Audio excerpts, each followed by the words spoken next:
Hey, bonjour tout le monde. Donc, me voilà de retour pour un autre live. Donc, aujourd'hui, on va encore parler de défis relationnels de couple et je vous arrive avec le top 2. Si tu n'as pas déjà écouté le live d'hier, tu peux t'amuser puis aller voir, selon toi, quel est mon top 6 des conflits relationnels les plus courants. Écris-moi ça en commentaire. Quand tu arrives, salue-moi. Je vous avais mis une petite musique d'accompagnement le temps que les gens s'installent et vous allez voir derrière mon petit bout de chou qui relaxe sur le divan, mon beau Axel. Alors, pour les curieux, eh bien, je vais déjà vous mentionner quel est ce fameux deuxième top 2. Hier, j'avais commencé à brûler un peu le punch. J'étais tellement enflammée dans mon premier live, j'avais tellement de vous partager ça, que finalement, je m'étais avancée un peu. Aujourd'hui, il va être question de non-dit. Alors, lève la main dans la salle si tu te reconnais, écris en commentaire, fais-moi un pouce, un cœur quand tu vas m'entendre pour me dire si toi ça te parle. As-tu déjà vécu ça dans tes relations passées? Est-ce que tu le vis dans ta relation actuelle, peut-être de couple, mais pas non seulement dans le couple, mais peut-être avec des amis, des membres de la famille, peut-être avec des collègues, parce que quand on parle de relation, pour moi c'est vaste, ce n'est pas que la relation amoureuse, bien entendu. Donc, évidemment, vous continuez de me saluer quand vous arrivez. Faites-moi un petit coucou. Vous m'écrirez en commentaire si vous m'écoutez pendant le live, si c'est en replay. Et prenez le temps de m'écrire aussi. Je trouve ça toujours le fun de venir vous lire. Puis, ben, je vous invite à partager si vous avez des gens à travers peut-être les gens que vous connaissez dans votre communauté, dans votre réseau, dans votre famille, qui auraient avantage à entendre parler des non-dits. Alors, je me lance. Puis, évidemment, vous continuez de me dire coucou quand vous arrivez. Alors, les non-dits, évidemment, j'ai le goût de te partager un peu qu'est-ce que ça génère et qu'est-ce que ça crée dans ta réalité au niveau relationnel, au niveau du couple. Donc, non seulement lorsqu'on s'empêche de nommer comment on se sent, qu'on s'empêche d'exprimer réellement ce que l'on vit, ça finit par créer très souvent des conflits. Ça peut fragiliser la relation parce que lorsque les émotions ne sont pas pleinement exprimées, qu'ils s'accumulent, ça augmente le niveau de frustration et bien souvent, ça l'éclate à un certain moment, pas toujours opportun. Donc, évidemment, pour que les non-dits puissent s'exprimer, il y a vraiment un espace de confiance qui doit s'établir entre les partenaires afin d'être en mesure d'aller dans cette zone d'inconfort un peu vulnérable. Parce que bien souvent, si on n'a pas osé nommer quelque chose, c'est qu'il y avait un inconfort, peut-être un malaise, ou, ce qui est fréquent, ce que j'observe auprès de ma clientèle, il y avait vraiment des blocages au niveau de l'inconscient qui empêchaient la personne à vraiment connecter à ce moment-là à l'émotion et à ce qui était en train de se passer à l'intérieur d'elle. Donc ça arrive, donc ce n'est pas non plus conscient comme mécanisme de défense. Alors évidemment, ça cumule des tensions, je l'ai dit tout à l'heure. Ça va faire en sorte aussi de créer la distance, comme je l'ai dit. Donc, il va arriver un moment donné où, sans même que les deux partenaires soient capables complètement d'expliquer concrètement ce qui se passe, il va y avoir le sentiment peut-être d'éloignement qui va, euh, qui va faire suite à ces fameux non-dits-là. Donc, ce sont des dynamiques que j'observe très fréquemment au niveau de mes accompagnements en hypnose. Mon conjoint Patrick aussi pourrait vous le dire, il accompagne énormément de gens aussi qui ont ce type de défi-là. Puis on le vit nous-mêmes au niveau de la relation de couple, bien entendu. Donc maintenant, qu'est-ce qu'on fait maintenant qu'on a observé qu'on a ce genre de défi-là? D'abord, il faut se poser ces questions. Vous savez, j'adore les questions conscientes. Alors, je vais vous amener dans ces réflexions-là aujourd'hui parce que mon objectif, c'est toujours ça, d'éveiller la conscience des gens, de vous accompagner à vous poser les questions et après ça, de vous, évidemment, amener des stratégies, des outils pour que vous puissiez déjà, là, dès ce soir ou intégrer ça dans votre semaine, rester, je vais vous expliquer c'est quoi la clé du rituel 5 minutes que vous allez pouvoir commencer à intégrer dans votre relation. Bref, si vous n'êtes pas en couple, vous pourrez pratiquer avec quelqu'un d'autre auprès de chez vous que vous avez de la difficulté, finalement, à nommer les trucs. D'abord, faut-il explorer c'est quoi l'élément qui a déclenché? C'est quoi le malaise ou l'inconfort que j'ai vécu? Donc, ça demande évidemment de l'introspection. Ça demande de vous observer puis de vous poser ces questions-là. Mettons que vous vivez une situation, je crée un scénario ici complètement inventé de mon cru pour vous aider à comprendre ce que je vais vous expliquer aujourd'hui. Donc, par exemple, vous allez au restaurant avec votre conjoint, vous aviez un rendez-vous de prévu, vous aviez réservé une table à telle heure, c'était important pour vous, vous voulez célébrer. Donc, il commence déjà à avoir des attentes. Il y a peut-être tout un scénario qui s'est créé sur comment ça va se passer, ce souper-là d'amoureux au restaurant. Finalement, un peu avant de partir, vous vous attendiez à démarrer à l'heure, vous aviez pensé que peut-être ça se passerait d'une telle façon. Mais pendant tout ça, vous vous imaginez votre plan de match dans votre tête. il n'y a rien vraiment qui est dit sur comment vous aimeriez que ça se passe. Vous n'avez pas nécessairement nommé vos besoins. Puis tout ce scénario-là, en fait, il s'est raconté dans votre propre film intérieur. Hein, ça. Vous m'écrirez si ça vous parle. Moi, ça me parle, ça me fait toujours sourire. Ce qui fait que l'autre à côté il est vraiment pas dans votre tête. Fait que lui, il ne sait absolument pas que peut-être vous aviez prévu qu'avant d'aller au restaurant, il y avait une dernière petite commission à faire, puis que là, finalement, pour que tout soit prêt, pour que vous passiez une belle soirée, vous aviez anticipé que vous auriez le temps de faire tout ça. Mais là, peut-être que vous êtes en retard, peut-être que vous n'avez pas eu le temps, peut-être que vous auriez aimé que votre conjointe pense à ça. Donc ça, c'est un exemple souvent où ça va créer à la fois des frustrations, des irritants, des non-dits par rapport aux attentes et aux besoins qui étaient là, mais qui n'ont pas été exprimés. Je donne un autre exemple que j'ai souvent entendu à travers les accompagnements. Tu sais, pour moi, c'est tellement évident, là. Je suis partie toute la fin de semaine, puis, ben, tu sais, je suis pas là. Fait que, tu sais, je m'attends à ce que, par exemple, mon partenaire, ben, il va avoir pris en charge, je sais pas, moi, la vaisselle, il va avoir rangé la maison, il va s'être occupé du lavage, il va avoir fait les commissions. Tu sais, j'ai pas été là tout le week-end. Fait que moi, je m'attends à ce que quand je vais revenir, tout ça va être fait, tu sais. Encore une fois, donc au niveau des attentes, il y a eu plein de non-dits sur comment que j'aurais aimé que ça se passe. Donc là, ça accumule la frustration. Des fois, vous ne le nommerez pas, mais quand vous arrivez la semaine suivante, vous êtes comme déçu parce que ça n'a pas été fait. Fait que là, ça accumule. Ça accumule. L'épisode du restaurant, l'épisode en venant de la fin de semaine. À un moment donné, votre partenaire ou votre partenaire va peut-être porter un commentaire, oups, qui va être de trop. Va peut-être dire un mot où là, vous allez commencer à vous sentir pointé du doigt, comme si vous n'étiez pas correct, comme si ce n'était pas suffisant. Puis là, vous ne comprendrez pas, c'est toutes ces petites pointes, ou peut-être les pics, je ne sais pas, dans votre expression. Ici au Québec, on emploie beaucoup ça, là, de se lancer des pointes, on va avoir l'impression que la personne, elle nous picasse. C'est comme une expression qui dit qu'il y a plein de sarcasme dans les commentaires qui vont être nommés. Donc, il y a vraiment une intention derrière, consciente ou du moins pas toujours consciente, mais qui est de blesser l'autre ou d'attaquer l'autre. Parce qu'il y a un mécanisme de réaction interne, que ça fait trop longtemps qu'il y a d'éléments d'accumuler.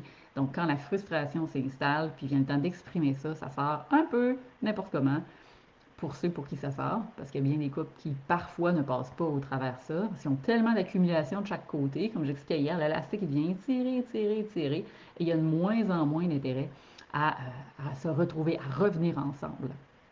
Donc, ceux qui sont avec moi, vous m'écrirez en commentaire, faites-moi juste un signal, je n'ai même pas été voir si tout me fonctionne bien, je présume que si, mais peut-être juste un pouce ou écrivez-moi pour me dire si le son puis l'image est claire, ça va me permettre de confirmer que tout est beau.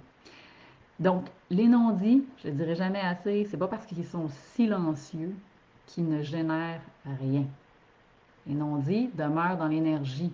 C'est-à-dire que tout ce que tu n'es pas nécessairement conscient qui est là, qui t'accumule, toi peut-être que tu t'en rends pas compte, peut-être que tu t'es pas encore aperçu toute la frustration qui build up, mais crois-moi, si ton partenaire est moindrement là, puis il est connecté, à un moment donné, il va commencer à sentir qu'il y a comme quelque chose qui se crée. Donc, évidemment, c'est de la responsabilité de tout un chacun à travers la relation de porter attention et d'aller être à l'écoute de ce qui se passe en dedans. Donc, si vous êtes pleinement pas tout à fait connecté à vous-même, puis c'est plus facile pour vous de connecter à l'autre, il va falloir à un moment donné que vous vous reconnectez à vous-même à savoir quels sont mes besoins, quelles sont mes attentes. Est-ce que c'est facile pour moi d'exprimer mes émotions? Est-ce que c'est difficile pour moi de nommer ce qui est important? Si vous n'avez pas cette légitimité-là de nommer vos besoins, puis vous avez toujours, rappelez-vous mon top 1 d'hier, hein, dans la peur de déplaire, c'est pas pour rien que je l'ai fait dans cette séquence-là. Donc, si vous êtes coincé dans la peur de déplaire, fort possible qu'il y ait de l'accumulation dans les non-dits parce que pour vous, votre défi va être d'aller d'exprimer dans ces espaces vulnérables ce que vous souhaitez, ce que vous aimez moins versus ce qui vous fait plaisir.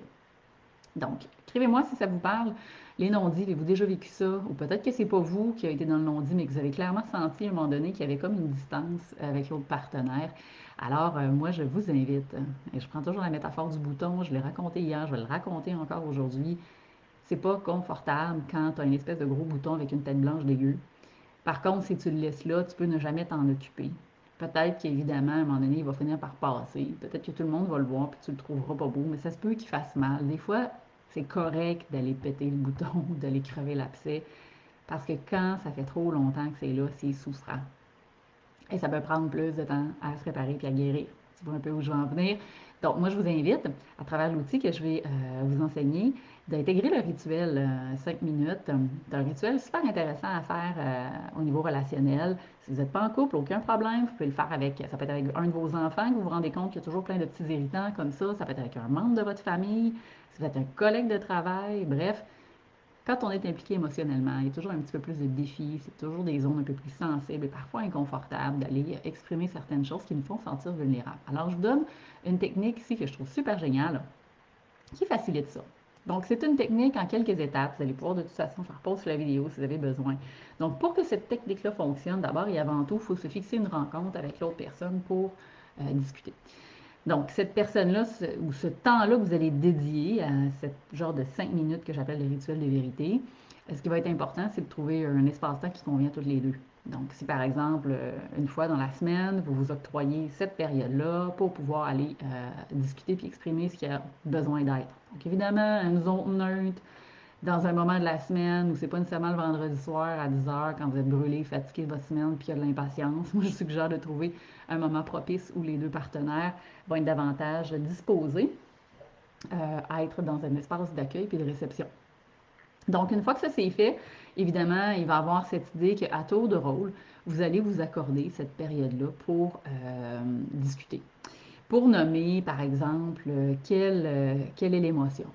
Qu'est-ce que j'ai ressenti? Donc, chacun à tour de rôle va avoir un moment de parole, puis là, c'est un moment de parole non interrompu. Fait que là, si on se dit sur 5 minutes, là, la prochaine minute, c'est moi qui parle, toi, tu écoutes. Et à ce moment-là, on fait quoi? On partage. On partage au jeu, on nomme c'est quoi les besoins, c'est quoi peut-être les frustrations qu'on a vécues. Évidemment, on évite tout ce qui est espace d'accusation et de reproche au-dessus. Ça, c'est un dessus l'amour, comme je le dis souvent. Donc, on reformule au jeu. Et à tour de rôle, ce qu'on peut venir faire, évidemment, c'est qu'on prend le temps d'écouter et de faire ce que j'appelle d'écoute active. Parce que, tu sais, dans le fond, là, celui des partenaires qui aurait vécu le non-dit, qui aurait à ce moment-là été insatisfait ou peu importe c'est quoi la situation, il va avoir besoin de se sentir entendu. Parce que déjà, s'il n'en a pas parlé sur le moment, peut-être qu'il n'était pas conscient, peut-être que ça y a pris un moment avant de comprendre, s'écouter puis réaliser c'était quoi le besoin. Fait que tant mieux si tout ce chemin-là a été fait. Le moment où il prend son courage pour l'exprimer, là, votre job, là, à vous, là, qui recevez cette information-là, c'est d'être le plus possible dans un espace d'accueil et d'ouverture. Donc là, on enlève les mécanismes de défense, de j'étais pas correct, puis toi t'as fait ça, puis vous comprendrez, ce sera vraiment pas un dialogue ouvert. Fait que, malgré l'inconfort que ça peut générer au début, surtout si c'est pas habituel comme exercice, je vous invite à rester dans cette partie inconfortable. Rappelez-vous le bouton, vous allez le percer une fois, ça va faire mal un peu, puis après ça, ça va guérir plus vite, puis ça va être plus confortable. Donc si on le fait jamais, c'est là que ça devient plus difficile. Et une fois que j'ai fait un retour, par exemple, d'écoute active, ça pourrait être une fois que mon partenaire me dit, tu sais quoi, j'ai réalisé qu'en fin de semaine, j'avais des grandes attentes. Si tu as observé que quand je suis arrivée, telle journée, j'avais l'air un peu, tu sais, marabout, puis j'étais bête, ben, tu sais, bon, bref, je m'en excuse, j'ai réalisé que c'est parce que je m'attendais à ce que tout le ménage soit fait, tu sais. Bon, parfait. Voici ses attentes, voici comment il s'est senti. Ben là, l'autre partenaire pourrait répondre, mais merci, merci de ton honnêteté. J'ai effectivement senti que, par exemple, c'était plus froid, c'était plus distant, donc j'ai laissé l'espace que tu avais besoin, donc je m'en excuse. Donc la prochaine fois, est-ce qu'il y a quelque chose que je pourrais faire pour faciliter ça? Comment on pourrait trouver un terrain d'entente qui ferait en sorte que, ben, il n'y aurait plus ces inconforts-là ou ces attentes ou ces non-dits entre nous? Donc, je peux reprendre ce que la personne me dit, renommer l'émotion pour que cette personne-là, évidemment, soit entendue, écoutée, et renvoyer une question pour trouver une piste de solution, parce que souvent dans la résolution de conflit, il n'y a pas la résolution à la fin. Les gens déchargent, des fois, oui, s'excusent, mais ne se racontent pas comment ils aimeraient que ça se passe à l'avenir. C'est souvent l'étape qui va manquer, ce qui fait que la prochaine fois, s'il se passe le même genre de scénario, on est encore à la même place. On ne s'est pas donné de piste de solution pour changer ce vieux schéma-là. Donc, voici les étapes. Je vous invite à le faire. C'est pas grand-chose, hein, si on se donne à peu près un 5 minutes dans l'horaire là, par semaine au début, puis vous pouvez extensionner ça, dépendamment de ça fait combien de temps que vous avez accumulé des non-dits. Vous allez peut-être avoir besoin de plus de 5 minutes, mais l'objectif de ça, c'est de s'accorder un espace neutre, confortable, où on a un rendez-vous à chaque semaine, sans les téléphones, pas devant la télé, pas avec les enfants, un espace où on est présent et disponible à l'autre pour pouvoir explorer ces amis-là. Puis peut-être bien l'intégrer dans le quotidien et se rendre compte que ça va beaucoup moins miner la relation puis le couple si on s'occupe de tous ces éléments-là en mesure, plutôt que de les accumuler. Donc, j'allais vérifier si j'ai d'autres personnes qui sont avec moi. Vous pouvez évidemment m'écrire ce que vous en pensez. Peut-être m'écrire aussi Ça serait quoi, selon vous, le top 3 demain que je vais venir vous partager en live? 19h, même soir, même poste. On va se retrouver aussi également sur la page pour parler du troisième conflit, selon moi, dans mon top 6, donc celui du milieu, qui clairement génère des conflits, parfois même des séparations, des ruptures, des défis dans les relations. Donc, je te reviens avec ça demain. Ça me fait plaisir. Continue de partager les informations et si le parcours face à face t'intéresse, ça commence le 13 février, les portes ferment le 10. Donc, un parcours complet où on va partager qu'est-ce que l'itinéraire conscient, comment qu'on peut, au niveau de l'amour de soi, améliorer cette relation-là et faire en sorte d'être beaucoup plus en harmonie, épanoui et heureux dans les relations de couple. Donc, on se dit à très bientôt. Mon nom est Josée, je suis hypnothérapeute et j'ai hâte de te retrouver demain.